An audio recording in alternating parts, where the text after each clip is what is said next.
pero que de alguna manera Trump se había calmado, por decirlo de alguna manera, ¿no es cierto?, con algunas luces de repente, con escaramuzas. No era inesperado saber que la benzina iba a subir. Todos sabíamos que iba a subir y esperábamos que cada 3 semanas fuera subiendo. Es que dependemos mucho de empresas grandes. O sea, ya vimos el efecto que tuvo el cierre de Huachipato, no solamente en los trabajadores directos, sino que los indirectos, los servicios. En este primer capítulo de Punto Estratégico nos acompaña Carlos Smith, director de Gestión Académica de la carrera de Ingeniería en Administración de la Universidad del Desarrollo. Además es investigador del CIES, donde analiza los desafíos económicos y empresariales actuales. Con experiencia en docencia, investigación y gestión y una mirada global, hoy conversamos sobre el escenario económico 2026 y sus proyecciones estratégicas para organizaciones. Bueno, Carlos, muchas gracias por estar con nosotros en Punto Estratégico. Bienvenido. No, gracias por la invitación, Javier. Feliz de estar acá. Muchas gracias. Carlos, bueno, usted, todo el mundo lo conoce como un gran economista. A esta altura del partido aparece en todas partes. Tiene una visión muy clara de lo que es el contexto económico, tanto nacional como mundial. Si pudiera definir en 3 palabras la situación actual país, mundo y región del Biobío, ¿en cómo lo definiría? Yo diría que el mundo está convulsionado. Además, yo diría mucha incertidumbre y una especie de tensa calma, diría yo. Es decir, como con buenas expectativas en términos de que esto va a pasar, de todo lo que está sucediendo en el mundo y en Chile, y lo que nos está pasando en la micro, en las familias. Eso va a ser transitorio. Es decir, que va a pasar, no sabemos cuándo, ese es el gran problema, pero que va a pasar. Cuando usted dice que va a pasar, ¿usted se refiere de que estamos sujetos a los vaivenes internacionales, en este caso la guerra de Estados Unidos con Irán e Israel, por ejemplo? Efectivamente, eso es lo que más nos ha golpeado en el último tiempo. Veníamos con unas expectativas buenas en general, con una economía que había a nivel nacional y a nivel mundial, habían pasado el tema de los aranceles, que nos había puesto mucha incertidumbre, pero que de alguna manera Trump se había calmado, por decirlo de alguna manera, ¿no es cierto?, con algunas luces de repente, con escaramuzas, con China particularmente, o con algún otro socio o ex amigo, digamos, de ellos. Y eso tenía al mundo con buenas expectativas, al mundo, a Chile, con un cambio de gobierno que había ganado con un porcentaje importante de votos, con un plan de crecimiento, de shock de inversión, para volver a crecer. Un poco había consenso en eso, además en todos los que estaban postulando a la presidencia, de que había que volver a crecer, que había que aumentar la inversión, y todo eso se vio opacado por esta guerra, y es un poco eso lo que nos está golpeando todos los días, y fuerte. Somos un país muy abierto al mundo, y por lo tanto lo que pase afuera nos golpea muy fuerte. Carlos, el golpe del alza de las bencinas fue inesperado para muchos, digamos. Todos sabíamos que teníamos una situación fiscal bastante débil, pero ¿fue inesperado para todos? Sí, yo creo que lo inesperado, y es lo discutible, es la velocidad del cambio. O sea, yo creo que no era inesperado saber que la benzina iba a subir. Todos sabíamos que iba a subir y esperábamos que cada 3 semanas fuera subiendo los 27, 30 pesos, claro, que sabíamos que iba a pasar. Sin embargo, el aumento, y aquí hay una cosa que hay que decir, porque la ley, cuando se crea el mecanismo, el MEPCO, tiene esa posibilidad de que por la vía administrativa se aumente y se sinceren los precios por una sola vez, en vez de pasar por el Congreso, que hubiese sido, seguramente no hubiese pasado o se hubiese demorado mucho. Entonces, al final, yo creo que el shock fue el que haya sido tan rápido. Ahora, fue también rápido como aumentó el precio del petróleo en el mundo. Así o sea, es. Eso también fue anormal, por saltó decirlo. de $70, $60 más o menos. Así es, en una semana. Claro. Entonces, eso es mucho, y el costo, y ahí es donde se hace más difícil que las personas entiendan que el costo, lo que nos estaba significando, o lo que nos podía significar eso, si nosotros manteníamos subsidiando a través de menores impuestos, ¿no es cierto?, del impuesto específico, a través del MEPCO, es muy grande. Para una situación fiscal que era compleja, que es más difícil que la situación fiscal que habíamos tenido antes. Carlos, ¿había margen para que Chile se endeudara para de alguna manera amortiguar el alza del petróleo, de la benzina en Chile? A ver, técnicamente uno puede decir sí, porque te puedes endeudar más, porque estábamos con 41,5% de endeudamiento del PIB, pero un poco escondido porque se pagó a última hora. Sin embargo, después se pidieron se pidió mucho plata al mes siguiente, digamos. Entonces, sin eso, podríamos decir que estamos en el 42,5, más o menos. Y nuestro límite, el que el Consejo Fiscal Autónomo ha puesto como manejable, como sostenible, es de 45. Entonces uno dice, bueno, hay un punto ahí, 2 puntos que uno podría decir para llegar a ese límite, y eso significa 6.000, 7.500 dólares, que uno podría decir, bueno, endeudémonos más. Sin embargo, eso nos pone en una situación súper compleja, porque esto es una situación externa, del exterior. ¿Y qué pasa si tenemos un terremoto? ¿Qué pasa si no tenemos de dónde? O sea, podríamos seguir endeudándonos, sin duda, claro, pero a otras tasas, con condiciones distintas, pagando muchísimo más intereses de los que hoy día pagamos. Entonces, y eso significa a la larga menos posibilidades de que los gobiernos, no solo sino que en el futuro, aquí estamos hablando de más allá de los 4 años de este gobierno, finalmente terminen dando menos prestaciones o de menor calidad o haciendo menos cosas y pagando mucha plata en intereses, y eso es lo que llamamos costo de oportunidad, es decir, son cosas que dejamos de hacer por pagar estos intereses que tendrían que ser más altos. Carlos, en ese contexto no tan, digamos, positivo, somos un país que tenemos bases sólidas, siempre se dice esa frase, como bien cliché, bases sólidas, pero dentro de ese contexto, la región del Biobío, ¿qué fortalezas y debilidades tiene para enfrentar todo este escenario? A ver, yo creo que somos una región que tiene una fortaleza que de los sectores, tiene muchos sectores, tiene la pesca, tiene el sector forestal, tiene la agricultura, tiene distintos sectores importantes, o sea, hay mucha industria aquí, yo creo que la industria es importante.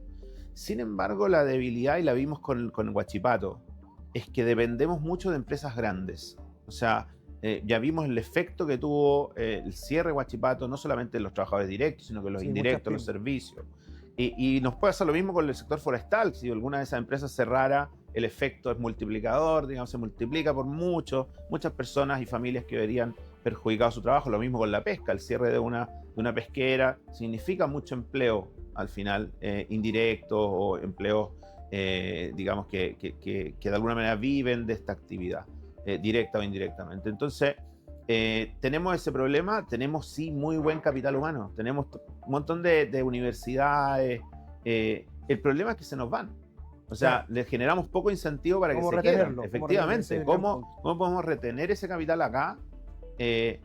También uno tiene que pensar en el contexto, somos un país que queramos o no, hemos ido mejorando en términos de descentralización, pero nos falta un montón, todavía se siguen tomando muchas decisiones en Santiago, muchos servicios están en Santiago. Entonces, claro, hay gente que dice, yo prefiero irme allá porque a cierta edad, particularmente, pensemos los que van saliendo de la universidad, ese capital nuevo, capital humano nuevo, dice, bueno, allá tengo mucho más servicios, mucho más, mejores hospitales, a lo mejor salud, y bajo ciertas condiciones, a pesar de todo lo que dice uno con Santiago, el caos, qué sé yo, pero si vives relativamente cerca de tu trabajo, te puedes sentir, depende de donde vivas, también un poco más seguro eventualmente, y por lo tanto, bueno, vámonos a Santiago. Eso yo creo que son las cosas que nosotros tenemos que tratar de hacer, de mantener y tratar de incentivar y generar los puestos de trabajo, cosa que si vamos al mercado laboral es bien complejo en la región. O sea, somos la región que tiene los índices más altos de desempleo,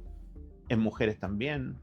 Entonces tenemos un problema bien estructural, yo creo, sí, mucha informalidad. Y eso ha pasado porque si bien uno ve la tasa a nivel nacional y quizás regional, que regionalmente hemos ido aumentando, pero hemos cambiado muchos empleos formales por empleos informales. Y esos empleos de mala calidad, que están ante un accidente, el mismo no tiene protección social. No tiene protección social. Puede que logren buenos ingresos, pero si no se cuida esa parte... Efectivamente. O si viene una crisis, nos pasó para la pandemia, recuerda el problema que teníamos cuando dijimos, vamos a dar un IFE. ¿A quién se lo damos? A la gente que perdió sus ingresos. Bueno, un montón de gente informal que perdió sus ingresos, pero no teníamos cómo saber si había perdido sus ingresos. Claro, el formal es fácil, tú tienes un finiquito, una carta tu seguro de desempleo que dice, mira, perdió el trabajo, bueno, se fue a cero su ingreso, casi cero si tiene esta protección que es el seguro de desempleo, pero un montón de gente se fue a cero, pero no teníamos registro, no teníamos cómo saberlo. Y esa es la importancia que tiene la formalidad, no solo la protección sin duda, la protección social ante un accidente, ante el despido, pero también saber en qué están, cuáles son sus ingresos, y también eso nos permitiría ser mucho más eficientes en el gasto público, Además, porque a lo mejor tú tienes personas que ganan un ingreso determinado, más, no sé, 2 millones de pesos, pero que no sabemos y que el Estado les brinda muchas cosas que a otra persona que formalmente gana 2 millones de pesos no le brinda nada, o le brinda muy poco o menos. Esa es la gran queja de la clase media chilena. Efectivamente, Mm. efectivamente. Sí. Entonces, Dice que ayudar a los más ricos, por siempre la frase típica, y a los más Ya. pobres, pero la clase media como que siempre está desamparada. efectivamente. Claro. Ahora, dentro de muchos de esos más pobres, a veces, no todos claramente, pero hay un grupo de personas que gana un cierto nivel de ingreso que a lo mejor es clase media y no es pobre, pero recibe un montón de beneficios de la municipalidad, del Estado directamente, y que son recursos que no van a otras personas al final. O sea, hoy día se están dando cuenta del tema de la gratuidad de muchas personas que, estando bien constituida la familia, se separan para poder tener gratuidad, por ejemplo. Sí, ocurre mucho Y eso. los dos trabajan con más ingresos. Entonces, Carlos, entonces, ¿cómo podríamos llegar nuevamente a que la sociedad chilena o la economía chilena tenga mayores grados de formalidad? Lo pregunto porque Biobío, en años mozos, tuvo una gran industria. Tuvimos una industria del calzado, telas, la pesquera era mucho más grande, el sector forestal ahora está viendo una situación más o menos compleja. ¿Cómo llegar entonces a esos índices de formalidad de nuevo? yo creo que hay que adecuarse a los tiempos, digamos. En general, cuando las economías crecen, la manufactura tiende a caer, se tiende a achicar, suben los costos laborales y por lo tanto empezamos a producir en otros lados. ¿Y qué es lo que crece? Los servicios. Y hacia allá nos estamos moviendo, pero ahora el problema es que en los servicios tú necesitas personas con mucho más capacitación que en la manufactura. Claro. Y por lo tanto, tiene que ir de la mano esto con la educación, con mejorar la calidad de la educación, con que esas personas de verdad aporten, sepan más, que su aporte sea mayor, que su productividad sea mayor. Por lo tanto, tenemos que trabajar en eso también. Entonces, aquí se mezclan dos cosas. Al corto plazo, una inteligencia artificial que está avanzando un montón, que hay que adaptarse a eso por el lado de las empresas, pero también por las personas. Tenemos que hacernos cargo cada uno de eso. Y tenemos que ir de la mano en esta mirada a largo plazo de mejorar la educación. Llevamos muchísimos años hablando de mejorar la educación y estamos más o menos en el mismo lugar. Entonces, y uno entiende que políticamente eso es difícil de hacer, digamos, porque no genera votos. Sí, Es un gran problema. Carlos, usted desde el año pasado, bueno, hace tiempo que estamos viendo una situación económica compleja, la gente está eligiendo qué consumir y qué no consumir. En ese sentido, y desde su óptica experta, ¿ha visto cambios en los patrones de consumo de las personas en general? A modo de ejemplo, no sé si el consumidor está comprando un fideo de la marca propia del supermercado más que la marca tradicional. Es un ejemplo chico, pero que Sí, se puede ver. eso es común que pase en estos periodos, cuando los ingresos no crecen tanto y los precios tienden a subir. Venimos de una inflación grande por la pandemia, los retiros, ¿no es cierto?, los IFE, logramos controlarla, pero cuando uno dice bajó la inflación, no es que los precios hayan bajado, lo que pasa es que crecen menos. O sea, crecieron al 14% en un año, cuando estábamos acostumbrados a que crecieran un 3%, y terminamos el año pasado y principios de este con 2,8%, y lo que estamos diciendo es que los precios crecieron en esos últimos 12 meses, pensando en febrero, de febrero hacia atrás, 12 meses, en un 2,8%. Entonces, ¿y qué es lo que pasa? Que como no estamos generando los empleos que necesitamos, los salarios no crecen a la misma velocidad. Y por lo tanto, el poder adquisitivo empieza a caer, a pesar de que ha tenido un aumento los salarios, la masa salarial, los salarios reales, por esta baja en realidad, cuando lo comparamos hacia atrás. Entonces, las familias efectivamente, lo que hacemos todos es que cuando tenemos estos problemas, y hoy día con la benzina mucho, finalmente que tú tienes que usar el auto o tienes que hacer el transporte, el mismo trayecto y gastas más, entonces te queda menos plata para otras cosas, baja el poder adquisitivo y tu opción para mantener el mismo nivel de utilidad o muy parecido de satisfacción que tenías antes, digo, bueno, voy a sustituir bienes. A veces esos bienes son sustitución por marcas que son más baratas y ahí las marcas propias tienen un tremendo rol, o a veces tengo que bajar la calidad o tengo que bajar la cantidad. Eso pasó mucho. Y efectivamente. El del litro bajó a 900, los gramos también, el gramaje de 1 kilo bajó a 900. Efectivamente, eso se hace. Entonces, finalmente, el formato es más chico. Me acuerdo haber visto ahora hace poco un jugo que el tamaño es más chico que el jugo tradicional, esto en caja, que es para la colación. Sí. Entonces, claro, uno puede pagar lo mismo, uno dice, ya, pero no ha subido tanto, ¿no? Pero tienes menos, entonces al final igual es un aumento en los precios, ¿no? Carlos, con todo ese escenario, ¿está optimista con el futuro? Se lo pregunto porque hoy día el Fondo Monetario Internacional anunció un crecimiento para Chile en torno al 2,5% para 2026. Pero, ¿podemos pensar en eso tomando en consideración el escenario actual? Yo creo que el 2026 se ve muy difícil por todo lo que está pasando. Uno ve que los precios, por ejemplo, del petróleo, que son muy importantes para nosotros porque prácticamente no producimos nada, importamos todo eso y eso es el costo de toda la logística. Yo creo que va a ser difícil porque los precios del petróleo se van a mantener relativamente altos. Estructuralmente van a quedar más altos por un buen tiempo. Aunque pase la guerra. Aunque pase la guerra. Aunque pase la guerra. Y si mañana pasa, de todas maneras, el petróleo no va a volver a los $60 que teníamos hace un par de semanas atrás. Y por lo tanto, si bien el tipo de cambio está bajando y bueno, va a depender un poco de lo que vaya pasando con la relación entre Irán y Estados Unidos, de todas maneras va a quedar más arriba. Y por lo tanto, eso va a generar más costos. Por eso aquí lo importante para poder volver a crecer es este shock de inversión. Es decir, lo que hay que hacer es generar más puestos de trabajo. Aquí lo que históricamente en todos lados saca más gente de la pobreza o genera más aumento de los ingresos es el crecimiento económico. Y eso se llama inversión. Recuerda que para las elecciones presidenciales, prácticamente todos los candidatos hablaban de que la inversión tenía que estar sobre el 28%. La candidata Janet Harris decía, yo lo voy a dejar en 30%. Porque todos estaban de acuerdo en que eso es lo que genera los empleos de largo plazo y al generar más empleo, los salarios comienzan a subir. Esto por decreto, eso no va a pasar. Y por lo tanto, no, tú puedes subir el salario mínimo a lo que tú quieras y van a subir todos los salarios. Lo único que va a generar es más desempleo. Exactamente. Entonces, al final, hay que tener esta mirada a largo plazo, hay que contar un poco la verdad de los rezagos, porque en economía hay rezagos. Recordemos los retiros, decían no va a pasar nada, y efectivamente al mes siguiente no pasó nada. Pero terminamos con un año de 14% y seguimos viviendo los efectos de eso, muchas cosas. Entonces, finalmente yo creo que eso hay que contarlo bien, hay que explicarlo bien en simple, que la gente entienda los efectos que eso puede tener en el futuro. Y yo creo que este año va a ser difícil esa cifra que dice el FMI, pero yo creo que podemos hacerlo para los años siguientes y terminar a lo mejor estos 4 años y así hacia adelante con un crecimiento del 4%. Esa es la expectativa del gobierno. Efectivamente. Pero hay que generar las condiciones y las condiciones tienen que ser estables. Yo creo que eso es lo mejor, porque tú puedes decir, este gobierno va a hacer ciertas cosas, pero si los agentes económicos, si los inversionistas creen que después a lo mejor viene otro gobierno y va a echar todo hacia atrás, no va a servir de nada. Bueno, es típico del gobierno que entra a aplicar, entre comillas, reformas tributarias. Ahora el gobierno va a hacer una, a pesar de que ellos no le llaman de esa manera.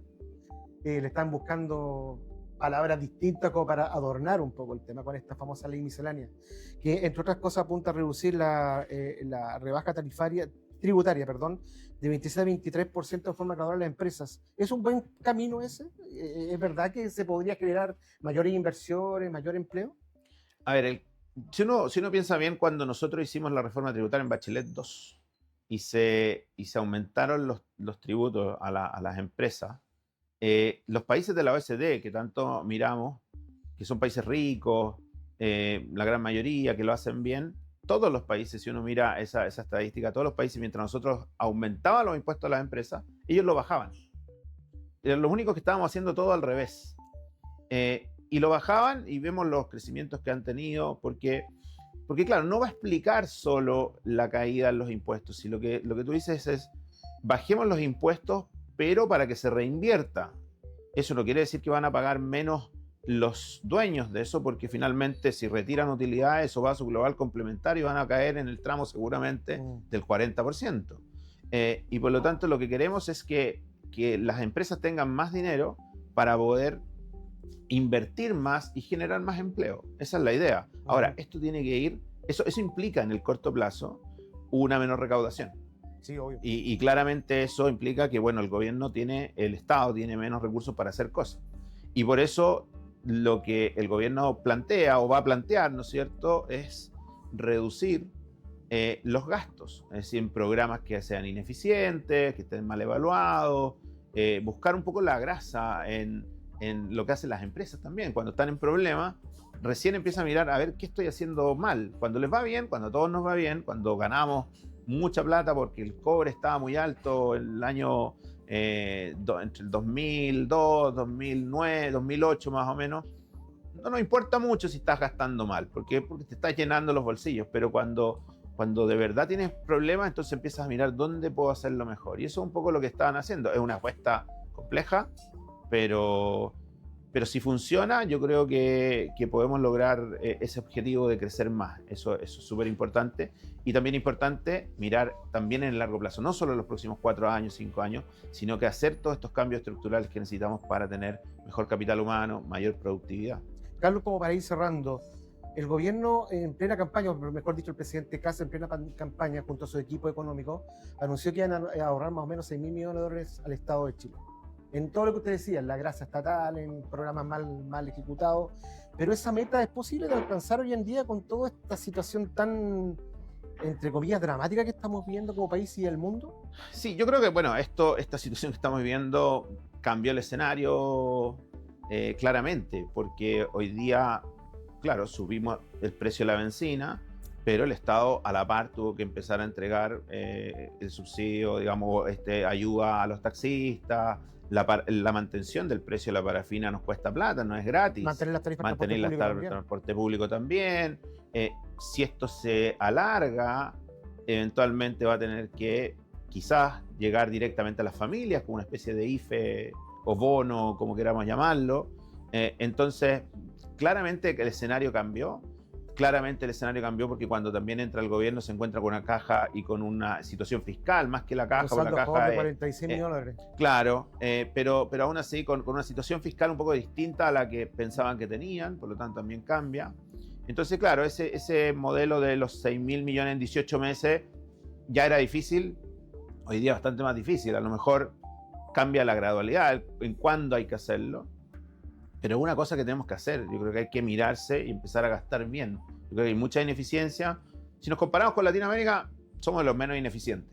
Son los que menos robamos, etc. Pero la verdad es que tenemos que hacerlo. Y creo que es un ejercicio sano de hacerlo. Y que nos va a significar que el Estado puede hacer mucho más cosas. También invertir más. Y en los últimos años, la inversión, si uno mira, no estoy hablando solamente del gobierno anterior, sino que más hacia atrás, la inversión pública ha ido cayendo. Entonces, en muchos años pasados, hace poco, digamos, se subejecutaba la inversión pública y se sobreejecutaba la contratación de personas, por ejemplo. Entonces, necesitamos más inversión. Primero están los privados, son los que más invierten, después el público y después las personas. Para eso hace falta incentivo. Efectivamente. Carlos, le queremos agradecer que nos haya acompañado hoy en nuestro primer capítulo de Punto Estratégico. Y queremos hacerle entrega de este regalito de uno de nuestros auspiciadores, de un emprendimiento que en primer intento, una viña de Guariligüe de unos pequeños emprendedores. Así que queremos hacerle entrega de este regalo. Muchas gracias. Para que lo disfruten en su casa. No, extraordinario. No. Y le reiteramos nuestro agradecimiento por habernos acompañado en este primer episodio. No, feliz de acompañarlos y feliz de estar en este primer programa. Y esto es lo que necesitamos, más emprendedores que generen empleo, así que, y tenemos potencial de sobra. Así es, pues. Muchas gracias, Carlos. No, gracias a ustedes. Muchas gracias por habernos acompañado y los dejamos invitados para el próximo capítulo que pueden ver en el canal de YouTube de sabes.cl. Los esperamos.